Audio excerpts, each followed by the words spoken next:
मराठी भाषा गौरव दिनाच्या निमित्तानं सुरू करण्याचा आज आम्ही निर्णय घेतला आहे। दुसरा एक निर्णय आम्ही घेतला आहे की 2005ला महाराष्ट्र सरकारनं या दिल्लीमध्ये JNUमध्ये मराठी अभ्यासन केंद्र सुरू करावं अशा पद्धतीचं सूतोवाच केलेला होता आणि त्याचा निर्णय देखील झाला होता। तर तो देखील धोरणात्मक निर्णय आम्ही घेतलेला आहे की महाराष्ट्र सरकारकडनं मराठी भाषा आणि उच्च व तंत्रशिक्षण विभागाकडनं 10 कोटी रुपये हे JNUला दिले जातील आणि कुसुमाग्रजांच्या नावानं मराठी अभ्यासन केंद्र हे JNUमध्ये सुरू करण्याचा निर्णय आजच्या बैठकीमध्ये झाला। अजून एक महत्त्वाचा निर्णय झाला की JNUच्या प्रशासनानं जर आम्हाला जागा दिली तर छत्रपती शिवाजी महाराजांचा अश्वरूढ पुतळा हा JNUच्या कॅम्पसमध्ये उभा करण्याचा निर्णय देखील आज आम्ही कुलगुरूंच्या झालेल्या बैठकीमध्ये घेतला।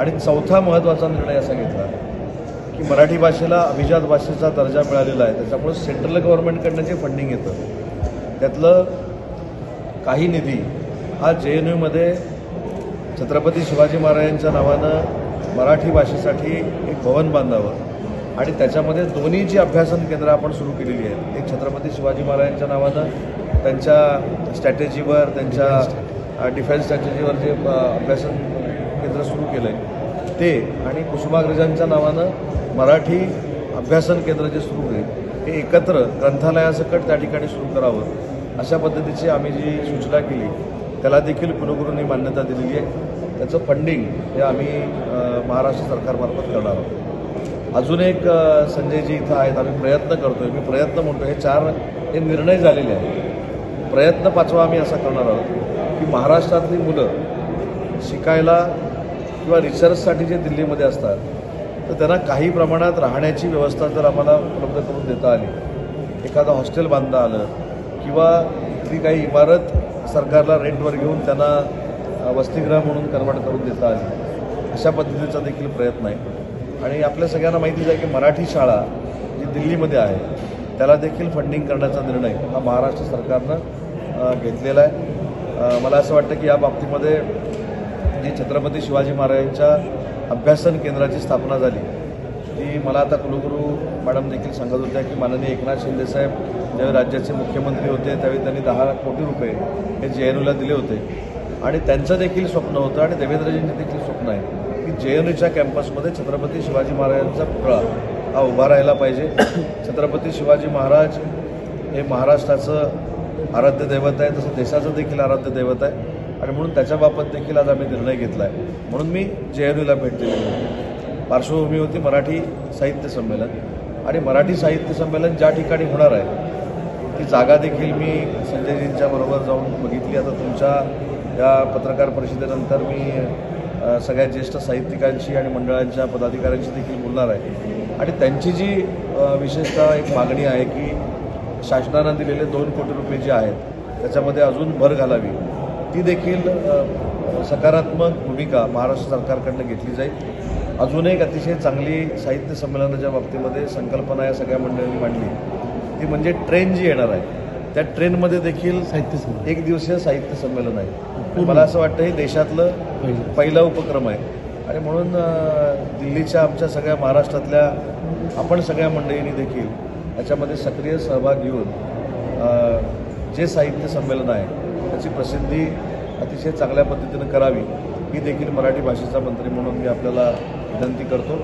आणि आपली पत्रकार परिषद झाल्यानंतर जर शरद पवार साहेब असतील तर आम्ही स्वागताध्यक्ष म्हणून शरद पवार साहेबांना देखील जाऊन भेटणार आहोत, कालच्या पार्श्वभूमीवर नाही, स्वागताध्यक्ष।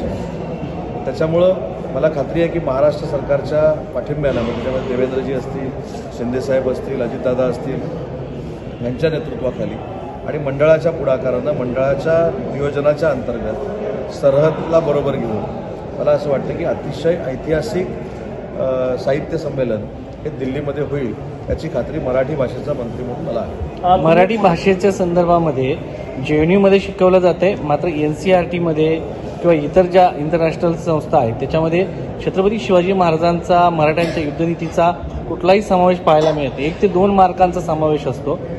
ज्या देशाचा भूगोल ज्या माणसामुळे तयार झाला त्या माणसाच्या अभ्यासक्रमामध्ये 1 ते 2 मार्काचा समावेश नाही। अगदी तुमचं म्हणणं बरोबर आहे. आत्ता देखील मी आणि संजयजी आमचे खासदार श्रीकांत शिंदे साहेबांची भेट घेतली. त्यांचं देखील हेच म्हणणं होतं की देशातल्या विविध युनिव्हर्सिटीज ज्या आहेत तिथं देखील छत्रपती शिवाजी महाराजांबद्दल शिकवलं गेलं पाहिजे, ती माहिती दिली पाहिजे, मराठी भाषेबद्दल माहिती दिली पाहिजे. आणि तसा एक विस्तारित दौरा काश्मीरपासून आम्ही पुढच्या महिन्यामध्ये सुरू करतो आहे. मला असं वाटतं की त्याच्यामध्ये देखील आम्हाला चांगलं यश येईल.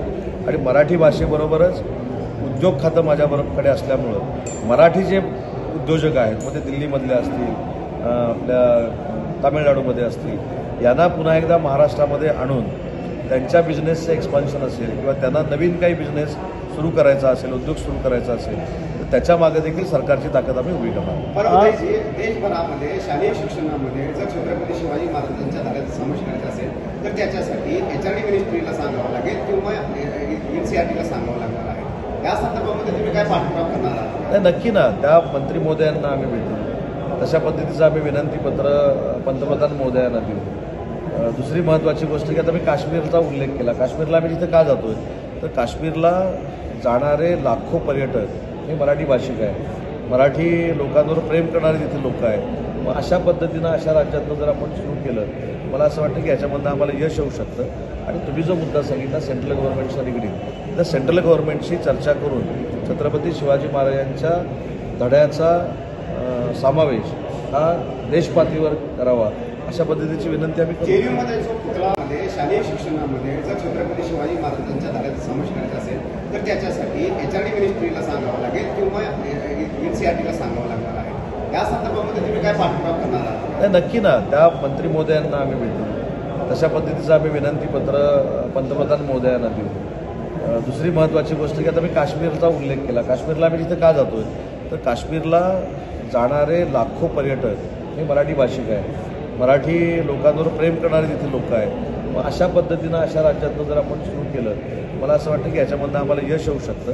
आणि तुम्ही जो मुद्दा सांगितला सेंट्रल गव्हर्नमेंटच्या निगडीत, तर सेंट्रल गव्हर्नमेंटशी चर्चा करून छत्रपती शिवाजी महाराजांच्या धड्याचा समावेश हा देशपातळीवर करावा अशा पद्धतीची विनंती आम्ही करू. JNUमध्ये जो पुतळा उभारला जाणार आहे तर त्या संदर्भाचं स्टेटस काय आहे, म्हणजे की त्या संदर्भामध्ये कोणाशी चर्चा केली आहे का? कधीपर्यंत हा उभारला जाईल? किती आजच माझी चर्चा कुलगुरूंशी झाली. त्याच्यामध्ये 2 दिवसामध्ये JJ स्कूल ऑफ आर्ट्सची टीम देखील दिल्लीमध्ये येते पुतळ्याच्या संदर्भात जागा वेगा बघायला. आणि मी त्यांना असा प्रयत्न करतो म्हणून सांगितलं आहे की पुढच्या 19 फेब्रुवारीच्या अगोदर हा पुतळा JNUमध्ये उभारला. आणखी एक साधाच प्रश्न आहे.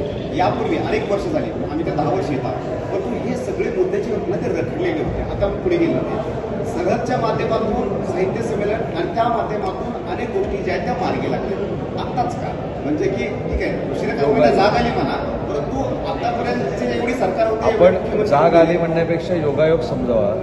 नियतीच्या मनामध्ये असं होतं की एकनाथ शिंदे साहेबांचा दिल्लीमध्ये सत्कार झाल्यानंतर त्यांनीच बनवलेला मराठी भाषेचा मंत्री इथे यावा आणि त्याच्या माध्यमातून देवेंद्रजींच्या नेतृत्वाखाली कामं व्हावी असं कदाचित नियतीने लिहून ठेवलेलं होतं. त्याच्यामुळं कोणामुळं काय झालं नाही याच्यावर चर्चा करण्यापेक्षा आज 100% शासन म्हणून आम्हाला पुढं जायचं आहे आणि संजयजींसारख्या व्यक्तीचं आम्हाला त्याच्यामध्ये सहकार्य मिळतं आहे आणि त्याच्यात आम्ही पुढे जातो. या संस्थेविषयी संजय राऊतांनी आज खूपच प्रखर शब्दामध्ये सांगितलेले की प्रेम व्यक्त केलं चाललेली आहे किंवा शिंदेंना प्रमोट करण्याची दलाली चालू आहे. तो विषय आमच्याशी असं मी सकाळी पण बोललो, तुम्ही नव्हता. आलं पाहिजे. पण तुम्हाला 1 ते 2 वर्षामध्ये याच्यामध्ये बदल झालेला नाही. तुम्ही एक महत्वाचा मुद्दा शाळेबद्दल व्यक्त केला जातो. मंत्र्यांची, आमदारांची, इव्हन ते IAS अधिकारी असा प्रशासकीय त्यांची सगळ्यांची मुलं इंग्रजी स्कूलमध्ये शिकतात. त्यांना मराठी शाळेचं कधी देणं घेणं पडत नाही. त्यामुळे सक्तीचं केलं तर काही फरक होईल असं वाटतं मराठी शाळांसंदर्भात. मला वाटतं सक्तीचं करण्यापेक्षा समजून घेणं महत्त्वाचं आहे. माझ्या मतदारसंघातल्या एका शाळेचं तुम्हाला उदाहरण देतो की नगरपालिकेची शाळा आहे, त्याचं नाव दामले विद्यालय आहे. 1ली पासून 10वीपर्यंतची शाळा आहे. 1200 विद्यार्थी आहेत. पहिल्या वर्गाच्या प्रवेशासाठी अक्षरशः फार मोठ्या पद्धतीनं मुलं येतात. 80, 90, 100पर्यंत मुलं असतात. मग त्या शाळेकडे बघितल्यानंतर काय लक्षात आलं, त्याचं इन्फ्रास्ट्रक्चर चांगलं आहे. तिथे ज्या पद्धतीनं शिक्षक वर्ग म्हणजे आपलं काम विसरून काम करतो, जादा काम करतो, त्याच्यामुळं मुलांमध्ये एक अट्रॅक्शन निर्माण होतं. अशा पद्धतीचा महाराष्ट्र शासनाचा सगळीकडे प्रयत्न आहे आणि मुलांना कुठच्या शाळेमध्ये घालायचा हा प्रत्येकाचा वैयक्तिक प्रश्न आहे. त्याच्यामुळे आता त्याच्यावर आपण बंधन आणायचं की नाही याच्यावर सविस्तर विचार करूनच मार्ग काढावा लागेल. सहपालकमंत्रीपदाचा निर्णय कधी होणार? काल नाशिकच्या रायगड आणि पक्षप्रवेश केलेला आहे. ऑपरेशन टायगर सुरू झाले म्हणायचं. रोज पक्षप्रवेश सुरू आहे. तुम्हाला अपेक्षित असलेला एक पक्षप्रवेश उद्या देखील होणार आहे. राजन नाईकांचा साळवी कोकणातला तुम्हाला जो अपेक्षित असलेला एक पक्षप्रवेश उद्या देखील होणार आहे. त्याच्यामुळं 15 तारखेला माझ्याकडे शिंदेसाहेब आभार दौऱ्यासाठी आहेत, तेव्हा देखील काही प्रवेश होणार आहे. मी अनेक वेळा सांगितलं की टायगर ऑपरेशन जे आहे ते काय नाव आम्ही दिलेलं नाही. ऑपरेशन करायची का आवश्यकता नाही, कारण माननीय एकनाथ शिंदे साहेबांनी मागच्या 2.5 वर्षामध्ये केलेलं विधायक काम जे आहे ते महाराष्ट्रासमोर आहे, याचा उल्लेख काल शरद पवार साहेबांनी केला. त्याच्यामुळे युबीटीच्या लोकांना असं वाटतं की वंदनीय बाळासाहेबांचा विचार पुढं नेणारी खरी शिवसेना ही एकनाथ शिंदे साहेबांच्या नेतृत्वाखाली चालते. कदाचित अनावधानानं नजरचुकीनं मागे राहिलं असतो, ते आता स्वतःहून सक्रिय होत आहे. त्याच्यामुळे त्याला कुठच्याही ऑपरेशनचं नाव द्या. एकनाथ शिंदे साहेबांच्या कामामुळे प्रचंड परिवर्तन अन्य पक्षाच्या पदाधिकाऱ्यांमध्ये होतं. साहेब, एक प्रश्न असा आहे की राज्यामध्ये तुमच्या विरोधात अजित पवारांचा पक्ष कुरघोडी करताना दिसतोय बऱ्याच बाबतीत. काल आदिती तटकर यांनी काही परस्पर बैठकांना हजेरी लावली. तुमचे भाजपचे रायगड जिल्ह्यातले आमदार नाराज झाले होते. तर हा समन्वयाचा अभाव यामध्ये मला असं वाटतं की स्वतः उपमुख्यमंत्र्यांनी त्यांनी कोणाला बोलवलं होतं आणि कोणाला बोलवलं नव्हतं याचा उल्लेख करून सविस्तर पत्रकार परिषद घेतली. एक अतिशय महत्त्वाचा प्रश्न शेतकऱ्यांच्या संदर्भातला आहे. केंद्रातही महायुती सरकार आहे, राज्यातही महायुती सरकार आहे, पण सोयाबीनच्या प्रश्नावर ज्या पद्धतीनं टावलाटावल होत आहे आणि महत्त्वाचं म्हणजे एकीकडे सांगितलं जातं की 24 दिवस वाढवले गेले आहे आणि राज्य सरकार म्हणतं की आम्हाला या निर्णयाची काही माहिती नाही. अद्यापपर्यंत त्याचं नोटिफिकेशन निघालेलं नाही आणि लोक मी काल देखील सांगितले की सोयाबीनच्या बाबतीमध्ये शेतकऱ्यांवर कुठचाही अन्याय होणार नाही, त्यांना त्रास होणार नाही अशी भूमिका सरकार लवकर घेईल. सर, शहाजी राजे यांना विसर केलं जात आहे का, त्यांच्याकडे दुर्लक्ष केलं जात आहे का? कर्नाटकाच्या दावणगिरी जिल्ह्यात समाधी आहे, त्याचं ज्या प्रकाराने जी अवस्था आहे ते तिकडच्या लोकांनी पाटलांनी पण सांगितलं, त्याच्यावरती आपण कशा प्रकाराने काम करू आणि मला देखील तो मेसेज आलेला आहे. शहाजी महाराजांच्या बाबतीतली जी समाधी आहे फार छोट्या ठिकाणी बांधली गेलेली आहे, त्याच्याकडे दुर्लक्ष झालेलं आहे. भविष्याच्या काही कालावधीमध्ये मी स्वतः त्या ठिकाणी जाण्याचा विचार करतो. मी स्वतः तिथे जाईल. महाराष्ट्र सरकारला त्याच्यामध्ये काही लक्ष घालता आलं, कारण कर्नाटकच्या हद्दीमध्ये ते आहे. कर्नाटकच्या सरकारबद्दल जर बोलायचं असेल तर मी सरकारबरोबर देखील जाऊन बोलेन, त्या मुख्यमंत्र्यांची भेट घेईन. कारण शेवटी छत्रपती शिवाजी महाराजांचे खरे आयडॉल हे माता जिजाबाई आणि शहाजी महाराज होते.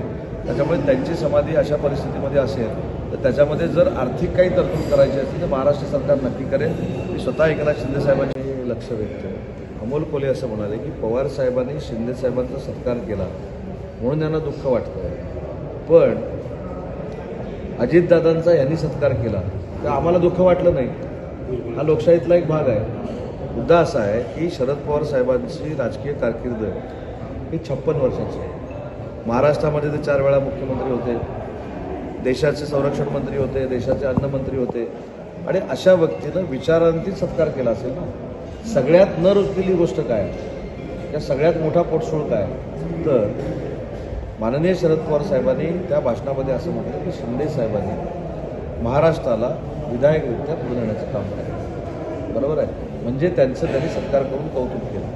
आता काही मंडळींचं, मला पत्रकार परिषद कोणाची झाली, कोण बोललं याच्याशी वैयक्तिक कोणावर टीका टिप्पणी करण्याची आवश्यकता नाही, परंतु अनेकांना असं वाटत असेल की मला तिथं बोलवलं नाही, माझा सत्कार झाला नाही, मी या सत्काराला पात्र होतो की नव्हतं. ह्या सगळ्या शंका मनामध्ये आल्यामुळं आता हे खापर कोणावर फोडायचं, एकनाथ शिंदे साहेबांवर टीका करणं ही तर फॅशन आहे. आता त्याच्यात शरद पवार साहेबांना ओढलेलं आहे, सगळ्या साहित्यिकांना ओढलेलं आहे. साहित्यिकांना असं म्हटलंय की साहित्यिक दलाल आहेत, याचा निर्णय साहित्यिकांनी घ्यायचा आहे. मुद्दा असा आहे की मी मराठी भाषेचा मंत्री म्हणून असं मानतो की साहित्यिक म्हणजे मराठी भाषा, मराठी भाषा म्हणजे महाराष्ट्र आहे आणि महाराष्ट्र म्हणजे मराठी माणूस आहे. तर साहित्यिकांवर केलेली टीका, साहित्यिकांना दलाल जे म्हटलं गेलेलं आहे, ही महाराष्ट्राच्या मराठीपणाचा अपमान आहे.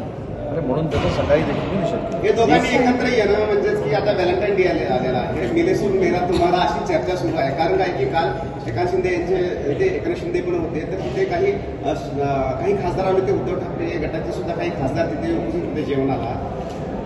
काय म्हणायचं म्हणजे की इकडे राजकीय व्हॅलेंटाईन डे महाराष्ट्राची एक राजकीय संस्कृती आहे. राजकारणामधली कटुता आणि व्यावहारिक जीवनातले संबंध ही देशात मला असं वाटतं की महाराष्ट्राने एक वेगळा पायंडा स्वर्गीय यशवंतराव चव्हाण साहेबांपासून वंदनीय बाळासाहेबांपासून सगळ्यांनी काढून दिलेला. काही लोक विसरले सोडून द्या, पण आपण सगळे हेच कधी कधी म्हणतो की वंदनीय बाळासाहेब ज्यावेळी होते त्यावेळी आणि पवारसाहेबांचे संबंध हे राजकारणाच्या पलीकडचे होते. त्याच्यामुळे राजकारणाच्या पलीकडे जाऊन कोण जर भेटत असतील तर मला असं वाटतं की त्याच्यामधनं राजकीय अर्थ काढण्याची आवश्यकता नाही. एक प्रश्न आता देखील मी श्रीकांत शिंदे साहेबांच्या बंगल्यावर ज्यावेळी गेलो त्यावेळी देखील मला काही मंडळी तिथं भेटली. याचा अर्थ त्यांनी ताबडतोब पक्षात प्रवेश केला असं होऊ शकतो. काही मंडळी म्हणजे ठाकरेंचे आमदार खासदार तुम्हाला तिथे भेटले. आमदार किती होते? काही मंडळी म्हटल्यानंतर सस्पेन्स काही काळ टिकवावा लागतो. त्याच्यामुळे मी जाणीवपूर्वक काही असं मंडळी असं म्हटलं आणि काही मंडळी होती संसदेतली होती असं तुम्हाला म्हणायचं. विधान भवनातली असतील कुठलं तरी पण होती. म्हणजे ऑपरेशन टायगर होते म्हणायचं. साहित्य संमेलनासाठी आपण दिल्ली आलेला आहात. 21 तारखेला साहित्य संमेलन होणार आहे, पण अजूनही कोण प्रमुख पाहुणे असणार आहे, कशा प्रकारचा वेळापत्रक असणार आहे, कसा कार्यक्रम असणार आहे, कुठलीही माहिती नाही आहे ना. निमंत्रण माहिती नाही. एक मिनिट, हा विषय माझ्याशी संबंधित नाही. महामंडळाचा हा विषय आहे. ते योग्य वेळी हा निर्णय घेऊन तुमच्यापर्यंत ते पोहोचवतील. परंतु मी एवढंच तुम्हाला सांगतो की तुमच्या सगळ्यांच्या सहकार्यानं मराठी साहित्य संमेलन दिल्लीतलं हे ऐतिहासिक होईल आणि याची नोंद पूर्ण जगामध्ये घेतली. यूपीसीच्या संदर्भात तुम्ही उल्लेख केलेला आहे. प्रत्येक मंत्री दिल्लीत येतात सांगतात की यूपीसीच्या विद्यार्थ्यांना इथं मोठं भवन उभं केलं जाणार आहे. मात्र कधी सांगतात की जे इतर मराठी शाळा आहेत त्यांच्याकडनं जागा घेतली जाईल. इथे महाराष्ट्र शासनाची मोठ्या प्रमाणात जागा आहे. इतर ठिकाणी भाड्याने घेऊन त्या ठिकाणी पुन्हा भ्रष्टाचाराची पूर्ण उभे राहतील. आणि सातत्याने सांगितलं की आराखडा तयार आहे पण वीट काय रचली जात नाही. मागच्या महिन्याभरापूर्वी मी तुम्हाला सांगितलं होतं की मी पुन्हा दिल्लीमध्ये येणार आहे. तसं परत एकदा सांगतो की या सगळ्या विषयांसाठी परत मी एकदा दिल्लीमध्ये येणार आहे.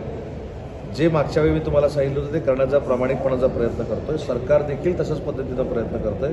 त्याच्यामुळं मला असं वाटतं की मी फक्त आज साहित्य संमेलनाच्या माझ्यामार्फत सहकार्य होणाऱ्या यंत्रणेचा आढावा घ्यायला आलोय. निमंत्रण पत्रिका छापणं, त्याच्यानंतर त्याच्यावर प्रमुख पाहुणे कोण असणं ही सगळी मंडळाची जबाबदारी आहे. मंडळाने त्याच्यामध्ये पुढाकार घेतलेला आहे. त्यांच्या कुठच्याही अधिकारामध्ये मला हस्तक्षेप देखील करायचा नाही आणि मंडळाच्या कुठच्याही बाबीमध्ये मला राजकारणाचा स्पर्श करायचा. सामंत साहेब, एक राज्याशी संबंधित प्रश्न आहे की लाडकी बहीण योजनेचा फटका काही योजनांना पडतोय का? तुम्ही स्वतः मंत्री आहात. ठिबक सिंचन योजनेचं अनुदान मिळालं नाही वर्षभरापासून असं समजतं. विशेष म्हणजे त्या शेतकऱ्यांनी खिशातून पैसे घातले आहेत की माझी लाडकी बहीण योजना ही बजेटमध्ये प्रोव्हिजन केलेली योजना आहे. त्याच्यामुळं मी मागच्या वेळी 2 जिल्ह्याचा पालकमंत्री होतो, यावेळी देखील एका जिल्ह्याचा पालकमंत्री आहे. जोपर्यंत डीपीसीमध्ये कट लागलेला कुठं दिसत नाही तोपर्यंत आपण असं मानू शकत नाही की कुठं याचा परिणाम झाला आहे. उलट मला असं वाटतं की मागच्या वेळी महाराष्ट्रामध्ये जे 16,000 कोटी रुपये डीपीसीला वाटप करण्यात आले होते ते यावेळी अजितदादांच्या नेतृत्वाखाली 20,000 कोटी होणार. याचा अर्थ कुठेही कपात होते असं वाटत नाही. पालकमंत्री पदाचा तिढा हा असा प्रश्न आहे की हिंदी, उर्दू आणि इंग्लिश या माध्यम शाळांच्या ज्या पटसंख्या आहेत ते जास्त आहेत आणि मात्र मराठी प्राथमिक शाळा आहेत त्यांची पटसंख्या कमी आहे. 23-24 हा डेटा सांगतो. तुम्ही याच्यावरती काय करणार नाही. यामधली वस्तुस्थिती मॅडम अशी आहे की जोपर्यंत मराठी शाळा किंवा अन्य कुठल्याही भाषेच्या शाळा आहेत त्यांना आम्ही इन्फ्रास्ट्रक्चर आणि एज्युकेशन प्रायव्हेट शाळेसारखं देऊ शकत नाही तोपर्यंत ही परिस्थिती अशी राहील. पण आमच्या सरकारचा हाच उद्देश आहे. शालेय शिक्षण मंत्री दादा भुसे साहेब हाच प्रयत्न करत आहेत की इन्फ्रास्ट्रक्चर चांगलं असलं पाहिजे.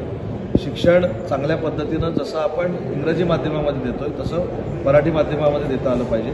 तुम्हाला 1 ते 2 वर्षामध्ये याच्यामध्ये बदल झालेला नाही. तुम्ही एक महत्त्वाचा मुद्दा